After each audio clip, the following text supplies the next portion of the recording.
जय सच्चिदानंद प्रभु। आज जो हम लोग गीता जो रहस्यपूर्ण शास्त्र है उसके श्लोका हम लेंगे 35वां और ये अध्याय 3 से ये श्लोका आती है।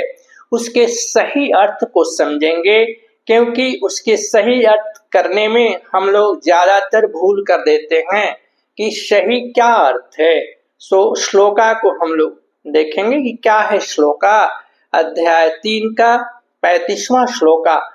श्रेयान् स्वधर्म विगुण परधर्मात् स्वनुष्ठितात्। श्रेयान् स्वधर्म विगुण परधर्मात् स्वनुष्ठितात्। स्वधर्मे निधनं श्रेय परधर्म भयावह। श्रेयान् स्वधर्म विगुण परधर्मात् स्वानुष्ठितात्। स्वधर्मे निधनं श्रेय परधर्म भयावह। सो ये पहले तो गीता शास्त्र के बारे में मैं बताना चाहूंगा कि गीता कहीं भी स्थूल युद्ध की बात नहीं की है, क्योंकि ये एक प्रतीकात्मक नाम सब है।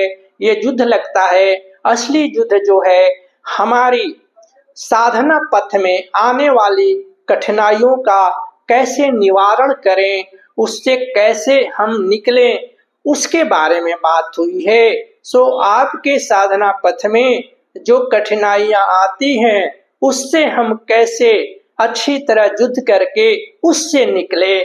तो यहाँ जो धर्म की बात आई है, किसी अपना धर्म और दूसरे धर्म की तुलना नहीं है। स्वधर्म जो होता है आपकी जो स्वभाव है, आप जिस अवस्था में अभी जी रहे हैं, स्वधर्म उसको बोलते हैं कि स्वधर्म हमारा है। हर आदमी का एक स्वधर्म है कि ये कर सकता है, वो आदमी ये नहीं कर सकता है। हर आदमी का कुछ न कुछ है कि हमें इसी में जीना है। हम सतोगुण के हैं तो सतोगुण में जिएंगे, तमोगुण में है तो तमोगुण में। सो अपने स्वभाव में जीता है। तो यहाँ उस किसी धर्म विशेष की यहाँ बात नहीं हुई है। तो श्रेयान स्वधर्म विगुण, अपना जो गुण, अगर गुण रहित भी अगर अपना जो स्वधर्म है वो ज्यादा अच्छा है, श्रेयकर है, अच्छा है दूसरे के धर्म। मतलब दूसरा कोई साधक है, दूसरा व्यक्ति है, उसका स्वभाव जो है, उसका जो धर्म है, भले ही वो अच्छी तरह से वो दूसरे का धर्म किया गया हो और आपका स्वधर्म भले ही गुण रहित हो, लेकिन वो ज्यादा श्रेयकर है। स्वधर्म है जिस धर्म में आप अभी आपकी जो अवस्था है, वर्तमान की अवस्था है, क्योंकि उसी अवस्था से आप आगे जाने वाले हैं। इसलिए बोला गया है उसी श्लोक में कि अपने जो उसमें मरना भी श्रेयकर है, कि अपने स्वधर्म निधनम श्रेय पर धर्म भयावह, कि बाद में आपको लगने लगेगा कि दूसरे के धर्म का अनुष्ठान करके वो भयभीत हो जाएंगे, आप साधना पथ में आगे नहीं बढ़ पाएंगे। अभी इसको प्रभु हम लोग सांसारिक शब्दों में समझते हैं कि साधना पथ में हमें किसी का नकल नहीं करना है। आप जिस साधना में हैं, अभी आपकी जो अवस्था है, आप वहीं से आगे बढ़ सकते हैं। हम क्या है, कभी कभी महापुरुषों को देखकर नकल करने लगते हैं। महापुरुषों से सीखना बहुत अच्छी चीज है, उनके अच्छे गुणों का, लेकिन वो 20 साल से साधना में लगे हैं तो उनकी स्थिति अलग है। अगर हम उनकी देखा देखी नकल करेंगे तो आपकी जो अभी की साधना पथ है वो आगे नहीं बढ़ेंगे, न आगे की साधना पथ को सीखेंगे न अभी की। जैसे उसको हम भौतिक रूप से भी समझते हैं कि एक छात्र जो है वो 5वीं क्लास का है और वो 10वीं क्लास के छात्र का वो नकल करने लगे, जो बच्चा अभी वो 10वीं क्लास में पढ़ रहा है, तो 5वीं कक्षा वाला, 5वीं क्लास वाला जो विद्यार्थी है वो 10वीं क्लास के विद्यार्थी का नकल करने लगेगा, तो वो न 10वीं क्लास की शिक्षा को प्राप्त करेगा न 5वीं क्लास के शिक्षा की। इसलिए यहाँ नकल करने से बचने के लिए है ये हिदायत, ये श्लोका लाई गई है। और गीता में कहाँ लाई गई है? जब अर्जुन बोलते हैं कि मैं युद्ध नहीं करूंगा, मैं युद्ध करने से कतरा रहे थे कि ये युद्ध करके क्या होगा, स्वजनों को मारकर, इससे तो अच्छा है कि हम भिक्षा पात्र हाथ में लेकर जीवन निर्वहन कर लेंगे। लेकिन अर्जुन भूल रहे हैं, उनका वो स्वभाव नहीं है, स्वधर्म नहीं है, वो क्या है, क्षत्रिय है। भिक्षा पात्र उनके स्वधर्म में नहीं है।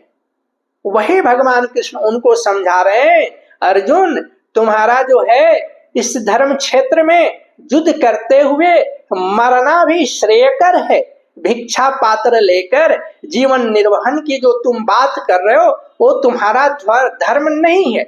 इसलिए आया है स्वधर्मे निधनम श्रेय पर धर्म भयावह। ये जो तुम दूसरे की धर्म बोल रहे हो कि मैं भिक्षा पात्र लेकर अपने जीवन का निर्वहन कर लेगा, ये भयावह है।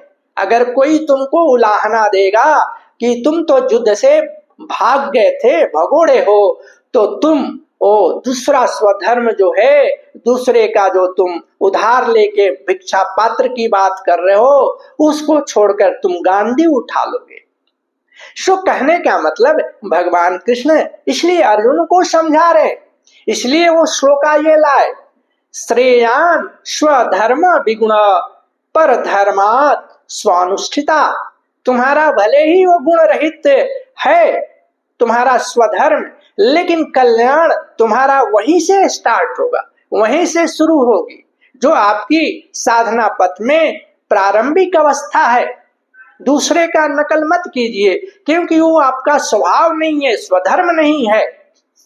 सो दूसरे का अच्छी तरह अनुष्ठान किए हुए भी धर्म आपको काम नहीं आएगा। तो यहाँ अर्जुन को वही भगवान कृष्ण बोल रहे हैं कि तुम क्षत्रिय हो, तुम्हारा वो धर्म नहीं है। दूसरे का धर्म का नकल मत करो कि तुम भिक्षा पात्र लेकर अपने जीवन निर्वहन कर लोगे, तो तुम आगे नहीं बढ़ोगे।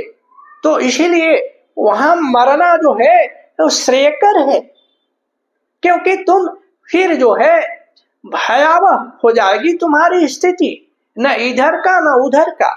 तो कहने का मतलब प्रभु यहाँ गीता बहुत अद्भुत ग्रंथ है, इसलिए इसको रहस्यपूर्ण ग्रंथ बोला गया। भगवान कृष्ण स्वयं बोले हैं ये शास्त्र जो इतना अद्भुत है, इति गुह्यतम शास्त्रम इदम उक्तम मया अनघ। सो ये बहुत ही रहस्यपूर्ण ग्रंथ है, और इसकी जो है हम लोग अर्थ जो है वो भौतिक रूप से करने लगे, मेटेरियल लाइफ से लेकर करते हैं। ठीक है, हमको स्पिरिचुअल लाइफ मेटेरियल लाइफ अलग अलग नहीं है, लेकिन ये जो है साधना पथ की ग्रंथ है, हमको साधना में देखना है। तो अगर आप नए नए साधना में आए हैं और जो महापुरुष है उसकी अगर आप नकल करोगे तो फिर अकल नहीं आएगी, आप ज्ञान से वंचित हो जाओगे। आपकी जो स्थिति है वहीं से आप अपना साधना शुरू कीजिए।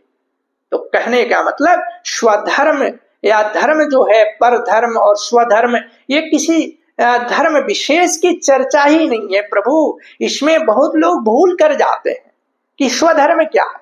हर आदमी का अलग अलग स्वधर्म है। राम का स्वधर्म अलग है, रावण का स्वधर्म अलग है, कृष्ण का स्वधर्म अलग है, दुर्योधन का स्वधर्म अलग है, अर्जुन का स्वधर्म अलग है, और किसी दूसरे का स्वधर्म अलग है, अलग अलग सबका है। तो हम नकल ना करें प्रभु अपने साधना पथ में, नहीं तो हम प्रगति तो नहीं कर पा जाएंगे। जो अभी की अवस्था है उससे भी हम गिर जाएंगे। सो प्रभु इससे मैं कोशिश किया इस श्लोका को सही अर्थ देने का कि श्रेयान स्वधर्म विगुण पर धर्मात् पर धर्मात जो है उससे बचे। पर धर्मात स्वनुष्ठिता स्वधर्मे निधनम श्रेय पर धर्म भयावह। इसलिए दूसरे का जो धर्म है, मतलब दूसरे का स्वधर्म, धर्म मतलब स्वधर्म, खुद का धर्म, किसी रिलीजन विशेष, किसी धार्मिकता वाली धर्म नहीं है। अलग अलग जो धर्मों की गिनतियां हैं उससे तुलना ना करें प्रभु। ये स्वधर्म सबका अपना अपना है स्वधर्म, हर आदमी अपने अपने स्वधर्म में जी रहा। जैसे रावण बोले कि मेरा तामस शरीर है, मेरे से भक्ति नहीं होगी, तो उन्होंने विरोधाभक्ति चालू किया, क्योंकि शत्रु मित्र से ज्यादा याद आते हैं। सो हर स्वधर्म में रावण को पता चल गया था कि खरदूषण को मारने वाला बिना ईश्वर का कोई हो ही नहीं सकता, लेकिन उन्होंने अपना आकलन किया कि मेरा तो तामस शरीर है, भक्ति नहीं होगी मेरे से, स्वधर्म में उन्होंने लड़े। सो हर आदमी का प्रभु अपना स्वधर्म होता है, हर आदमी को अपने स्वधर्म में जीना चाहिए, और साधना में तो बहुत जरूरी है। यहाँ बहुत हम नकल करते हैं साधना में, आपकी जो भी प्रारंभिक अवस्था है वहीं से आगे जाए। सो जय सच्चिदानंद प्रभु। और जो मेरी अंतिम स्लोगन रहती है प्रभु, हम अपने जीवन में ध्यान और शाकाहार जगत अपनाएं, धरती को स्वर्ग बनाएं, धरती को स्वर्ग बनाएं। अगर वीडियो अच्छा लगे तो प्रभु आप लोग इसको लाइक करें और चैनल को सब्सक्राइब करें, क्योंकि धरा पर जो है, जो सकारात्मक सोच को बढ़ाने में, प्रचार प्रसार करने में आप लोग भी सहयोग करें प्रभु। धरती के जो रहवासी हैं उनके वाइब्रेशन को हमें बढ़ाने में मदद करना चाहिए, सकारात्मक सोच के द्वारा, और ध्यान से सब कुछ है मिल सकता है, क्योंकि वो स्वयं से जोड़ती है, इनर कनेक्शन करती है ध्यान। हम अपने स्वरूप का ज्ञान होता है ध्यान से। सो जय सच्चिदानंद प्रभु।